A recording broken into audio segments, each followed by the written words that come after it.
આજે તારીખ 15/7/2024 રોજ રાજસ્થાન ઝુંડા માતાના મંદિરે આરતી ચાલુ છે। મિત્રો તમને દર્શો બતાવી રહ્યા છે। ઝુંડા માતા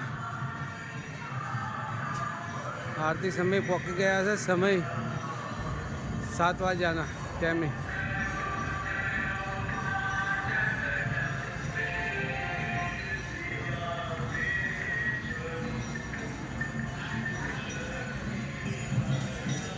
ઝુંડા માતાનું મંદિર આરતીનો ટાઈમ સમય ચાલુ છે। આરતી